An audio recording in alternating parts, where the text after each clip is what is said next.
자, 오늘은 아잔 브라흐마의 책 술 취한 코끼리 길들이기에 나온 내용으로 함께 이야기를 나눠보고자 합니다. 유시화 옮김, 출판사는 연금술사입니다. 책의 서두에서 아잔 브라흐마는 삶에서 우리를 힘들게 하는 것은 원하는 것을 이루지 못하기 때문이 아니라 원하는 마음을 내려놓지 못하기 때문이다. 마음의 평화에 이르기 위해서는 욕망의 자유가 아니라 욕망으로부터의 자유가 필요하다라고 말하며 코끼리에 끌려다니지 말고 코끼리의 주인이 되어야 한다. 그때 비로소 삶은 자유롭고 그 자유로부터 진정한 삶이 시작된다라고 말을 합니다. 책의 저자는 영국 캠브리지 대학 출신의 승려 아잔 브라흐마입니다. 이 책에는 태국의 고승 아잔차 밑에서 수행을 하면서 자신의 경험을 통하여 깨달음과 통찰을 얻어가는 과정이 진솔하게 담겨져 있습니다. 코끼리라는 상징을 통해 두려움과 고통을 극복하는 방법, 분노와 용서에 대한 이야기, 그리고 행복과 불행과 같은 수많은 감정들 속에서도 마음을 잃지 않는 방법을 108가지의 일화들로 설명을 합니다. 한 사람이 있었습니다. 그는 코끼리를 갖고 싶었고 코끼리를 너무 좋아하여 자나깨나 코끼리에 대한 생각으로 머리가 뜨거웠습니다. 그러나 그는 차츰 알게 되었습니다. 당장 코끼리를 갖게 된다 해도 자신은 그걸 키울 능력이 없다는 것을 말입니다. 그는 아주 가난하지는 않았지만 부자가 아니었기에 코끼리를 손에 넣는다 하여도 코끼리를 데려다 놓을 공간이 턱없이 부족했고 날마다 코끼리를 배불리 먹일 사료를 살 돈도 갖고 있지 않았습니다. 그는 자신에게 부가 필요하다는 것을 깨달았고 코끼리를 배불리 먹이고 유지할 수조차 없는 자신의 처지가 고통스러웠습니다. 그래서 돈을 모으려고 밤낮으로 노력을 하였지만 생각만큼 잘 되지 않았습니다. 하지만 코끼리를 너무도 간절히 원했기 때문에 싫지만 돈을 모아야 했습니다. 그의 마음은 온통 코끼리에 사로잡혀 있어서 어쩔 수가 없었습니다. 그는 아직도 부자가 되지 못했고 아직 코끼리는 그의 것이 아니었습니다.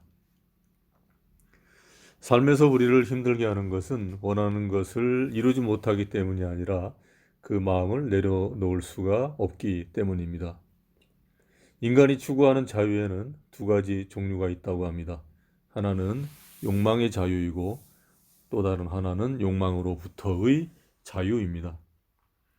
우리는 코끼리를 살 돈을 모으느라 일생을 다 보낼 것이고 그런 다음에는 코끼리 사료를 마련하느라 허덕일 것이며 코끼리와는 단 한 번도 즐겁게 논일 수가 없으며 그리고 생의 마지막 순간에 이르러서는 결국 코끼리 때문에 자신이 한순간도 행복하지 않았음을 깨달을 것입니다.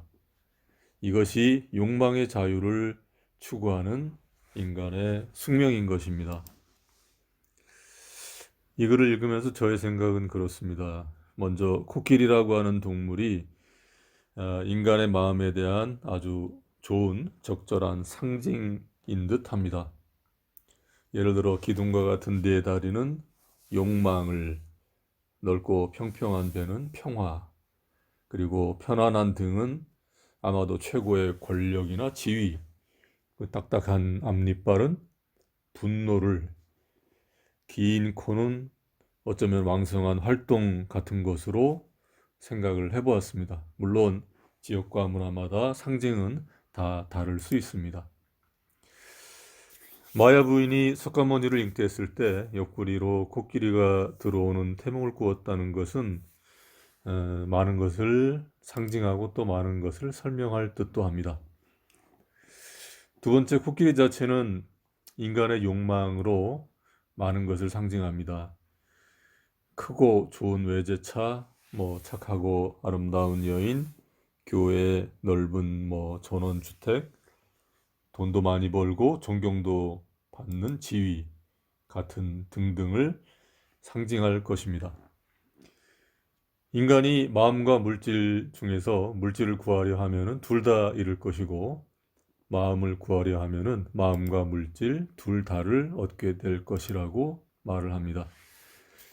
욕망의 자유와 욕망으로부터의 자유는 우리가 살아가면서 마음속에 늘 염두에 두고 살아가야 할 좌표가 될 것 같습니다. 저의 생각은 일상에서 어떠한 일을 하든 간에 그 과정에서 즐거움과 성취감 같은 것을 느낄 수가 있다면 욕망의 자유이든 욕망으로부터의 자유이든 둘 다 제 생각에는 즐거움이 될 수 있을 것으로 보입니다. 이상입니다. 감사합니다.